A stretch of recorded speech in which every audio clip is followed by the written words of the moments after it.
Avec cette 4e vidéo, nous abordons un chapitre plus sombre, celui des rapports entre politique et justice sous l'État français pendant l'occupation. Pour mémoire, l'article 3 de la Convention d'armistice du 22 juin 1940 stipulait que le gouvernement français devait se conformer aux réglementations allemandes et collaborer, je cite, d'une manière correcte. Cette collaboration étatique a notamment entraîné la mise au pas du système judiciaire français, avec notamment l'exclusion de près de 300 juges dès 1940, parmi lesquels des francs-maçons, des juifs, le serment d'allégeance obligatoire au maréchal Pétain et la création de nouvelles juridictions d'exception, comme nous allons le voir maintenant avec Marie, médiatrice culturelle aux archives départementales des Yvelines.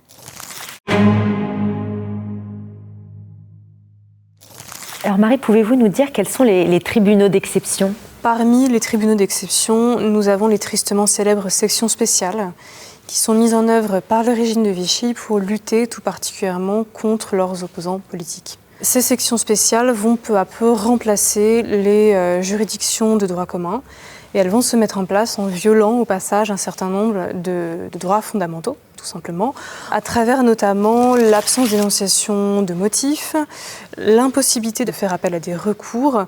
Les sections spéciales appliquaient la rétroactivité, autrement dit, la loi pouvait également juger, voire condamner des activités antérieures à sa promulgation.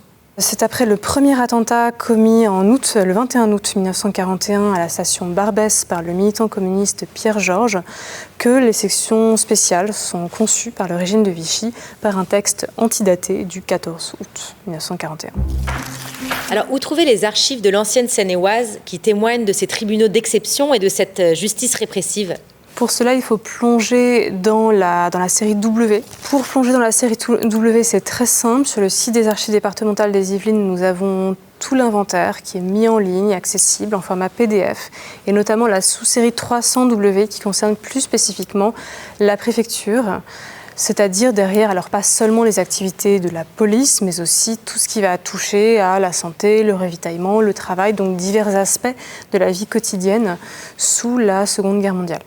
Mais c'est vraiment la 300W qui va nous renseigner sur les activités de la police pendant l'occupation. Donc là, on a la boîte 300W46. Exactement, c'est une boîte qui contient un certain nombre de pochettes thématiques que je vous montre et qui permettent d'observer de plus près le fonctionnement de la police à travers, par exemple, des statistiques sur les arrestations, les perquisitions, tout particulièrement du côté des communistes, avec l'interdiction de certains journaux, des recherches menées par la police sur les différentes cellules communistes, comme par exemple ici à Chaville ou à Viroflay, on est tout près d'ici. On a également des détails sur ici des listes d'arrestations de suspects, par exemple. Il faut aussi noter que nous avons tout particulièrement les quelques dernières pochettes thématiques qui concernent plus précisément l'analyse, l'observation du ressenti finalement. Disons que la police prend le pouls de la population et voit comment sont vécues ces différentes arrestations. Je vous montre en particulier ce document extrêmement intéressant et qui témoigne de l'arrestation et surtout de la condamnation à mort de Gabriel Péri. Gabriel Péri, donc, c'était une figure importante pour la résistance côté communiste, puisqu'il s'agissait en réalité de l'un des responsables du journal L'Humanité, d'un ancien député de la Seine-et-Oise, qui a été arrêté en tant que résistant et exécuté au Mont-Valérien comme otage en 1941. Et vous pouvez voir ici le rapport sur son exécution. Pour ce qui concerne les sections spéciales à l'échelle du département, nous avons cette pochette qui témoigne du fonctionnement des cours spéciales de justice.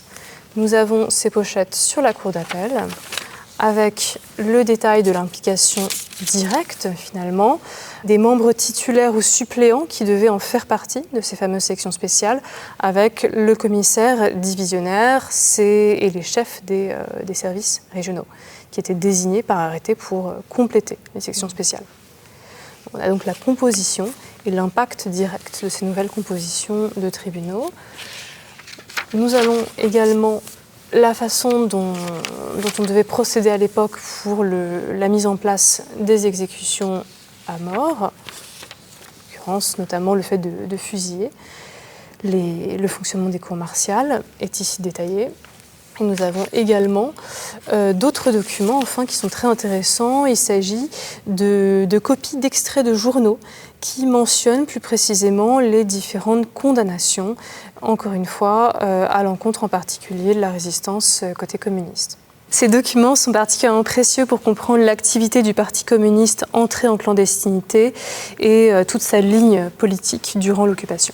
D'ailleurs, la sous-série 1369W est également très riche. Elle regroupe les documents relatifs aux opérations menées par le service régional de police judiciaire, le SRPJ.